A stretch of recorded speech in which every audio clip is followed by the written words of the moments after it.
समाजावर अन्याय झाला असा आपल्याला वाटते काय? समाजावर वारंवार अन्याय होतच आहे. महत्वाची गोष्ट म्हणजे आमच्या समाजाचा खूप मोठा पुढाकार आहे मोठ्या मोठ्या नेत्यांना जिंकवण्यामध्ये. पण जेव्हा आमच्या नेत्यांना तिकीट मागण्याची किंवा इलेक्शन लढवण्याची जेव्हा वेळ येते त्यावेळेस मोठे राजकारणी जे लोक आहेत स्वतःचा आमचा जो समाज आहे कोहडी समाज हा असा समाज आहे की जो आजूबाजूचे जे वेगळे जे समाज आहेत त्यांना घेऊन चालतो आणि त्यांच्यावर आपली प्रतिष्ठा ठेवतो. आता याच्यानंतर जे असं आमच्यासोबत जो उहापोह आणि आमच्यावर जो अन्याय केला जातो याला आम्हाला सामोरं सडेतोड उत्तर द्यावं लागेल. नमस्कार सर. जी नमस्कार सर, आपले नाव काय? मी दीपक पुष्पतोडे आहे. मी बालाघाट जिल्ह्यामधून आहो. अंजनबीर माझं गाव आहे, तिथून सरपंच आहो मी. ओके. आपले विधानसभेचे आमदार कोण आहेत? आमच्या विधानसभेचे आमदार आमच्याकडे पवार समाजातील आहेत, गौरवसिंग पारधी म्हणून आहेत. ओके. आपला समाजाचा आमदार झाला पाहिजे, आपणास आनंद होईल काय?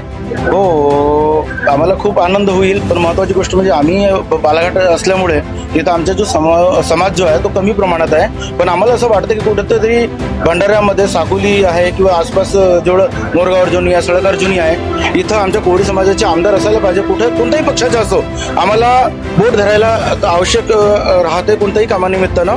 तर कोणत्याही पक्षाचे असो पण आम्हाला एक आमदार पाहिजे. आपल्या समाजाचं प्रतिनिधित्व घ्यायला हवं असं तुम्हाला वाटते का? प्रतिनिधित्व घ्यायला वाटते.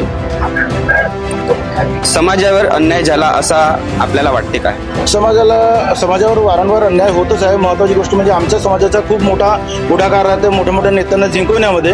पण जेव्हा आमच्या नेत्यांना तिकीट मागण्याची किंवा इलेक्शन लढवण्याची जेव्हा वेळ येते त्यावेळेस मोठे राजकारणी जे लोक आहेत स्वतःचा खेळ करतात आणि आपल्या मनाप्रमाणे आपला आयातीत व्यक्ती तो देतात. तर आमच्या समाजावर खूप मोठा अन्याय आहे. आमचा जो समाज आहे कोहडी समाज हा असा समाज आहे की जो आजूबाजूचे जे वेगळे जे समाज आहेत त्यांना घेऊन चालतो आणि त्यांच्यावर आपली प्रतिष्ठा ठेवतो.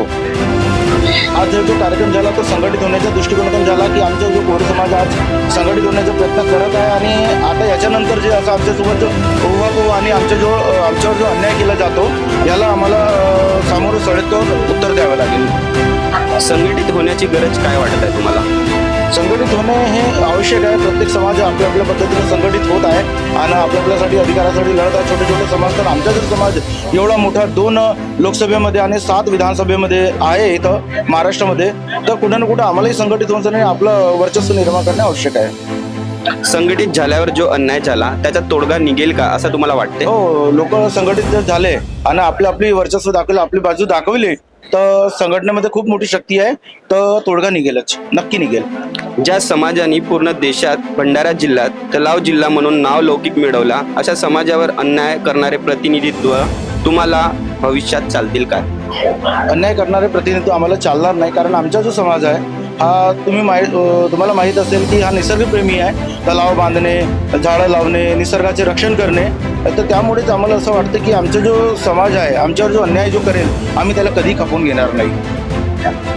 व्हॉइस ऑफ मीडिया साकोली या फ्रेमच्या मार्फत आणखी काय तुम्हाला आपल्या भावना व्यक्त करायच्या आहेत? नाही, आता पुष्कळ झालं. धन्यवाद. Thank you so much. धन्यवाद सर. धन्यवाद.